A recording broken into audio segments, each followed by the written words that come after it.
025054. Nah, aku dari kelas 2C Pendidikan Bahasa Indonesia. Aku di sini bakal membahas materi tentang filsafat pendidikan dan teori manajemen pendidikan. Sebelum lanjut ke video nih, yuk simak video setelah ini ya. Check it out. Menurut kamu, kenapa ya siswa di kelas 10 sekarang lebih aktif bertanya dibandingkan tahun lalu? Aku rasa karena kita mulai memberi ruang pada mereka untuk berpikir bebas. Ini sejalan dengan filsafat pendidikan progresivisme. Siswa dipandang sebagai subjek aktif, bukan sekedar penerima materi. Benar juga. Tapi ada siswa yang masih pasif dan hanya menunggu instruksi. Bagaimana seharusnya kita menyikapinya? Dalam filsafat pendidikan humanisme, setiap siswa punya potensi dan kecepatan belajar yang berbeda. Tugas kita bukan memaksa, tapi membimbing sesuai kebutuhan mereka. Kadang saya merasa tuntunan kurikulum membuat kita terlalu fokus pada nilai, bukan proses belajar siswa. Itu kritik klasik dalam filsafat pendidikan. Ki Hajar Dewantara menekankan bahwa pendidikan seharusnya menuntun kodrat anak, bukan sekedar mengejar angka. Lalu bagaimana dengan siswa yang sering melanggar aturan? Apakah pendekatan disiplin masih relevan? Disiplin tetap penting, tapi menurut filsafat pendidikan pragmatisme, aturan harus mendidik. Sanksi sebaiknya membantu siswa belajar dari pengalaman, bukan hanya menghukum. Saya setuju sih, apalagi siswa sekarang hidup di zaman digital, cara belajar mereka jauh berubah. Ya, itu menuntut kita berpikir filosofis. Filsafat pendidikan membantu kita menyesuaikan metode tanpa kehilangan nilai dasar pendidikan seperti etika dan tanggung jawab. Jadi, bisa dibilang memahami filsafat pendidikan membantu kita lebih bijak dalam menghadapi siswa. Ya, tepat sekali. Dengan filsafat pendidikan, kita tidak hanya mengajar materi, tapi mendidik manusia seutuhnya.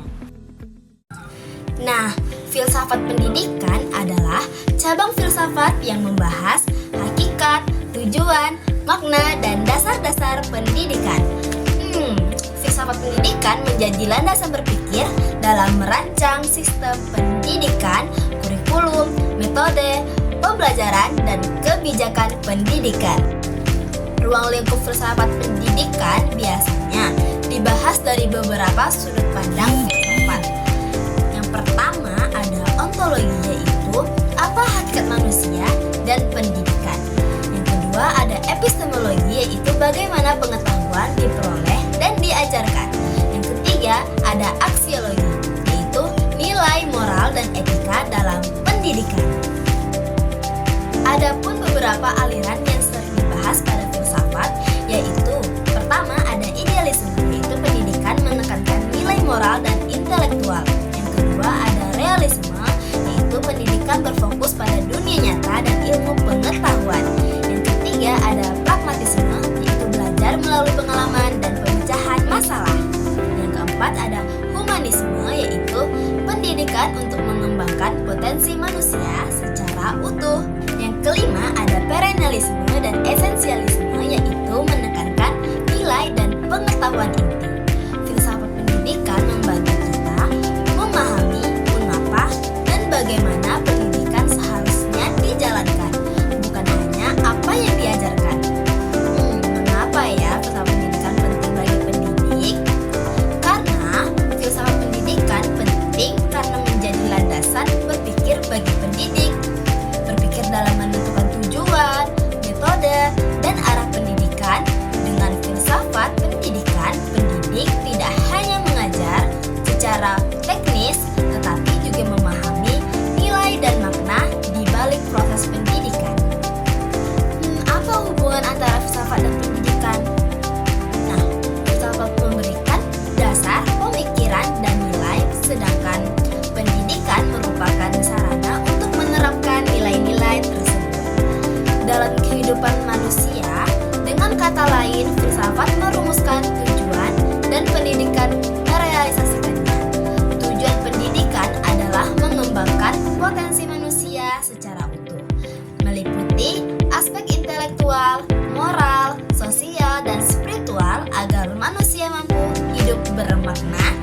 sumber daya organisasi untuk mencapai tujuan secara efektif dan efisien. Nah, sekarang apakah pengertian dari pendidikan?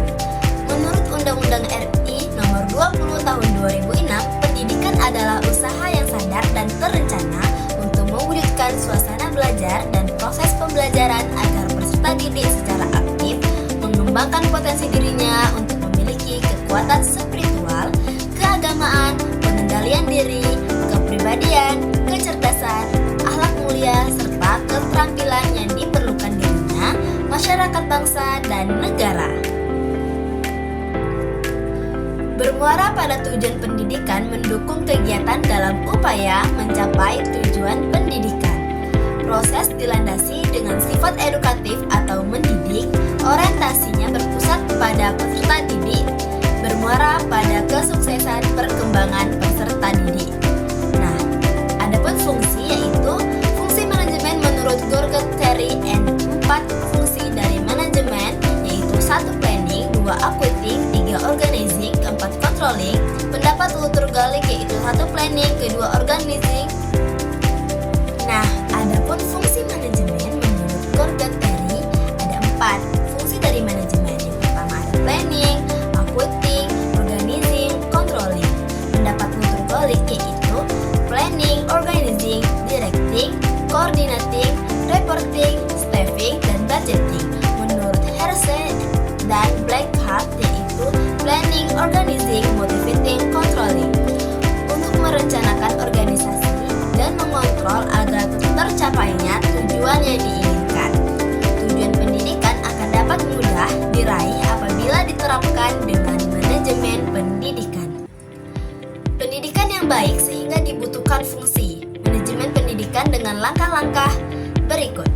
1. Menempatkan personalia pendidikan sesuai keahlian. Yang kedua, persiapan biaya pendidikan yang memadai.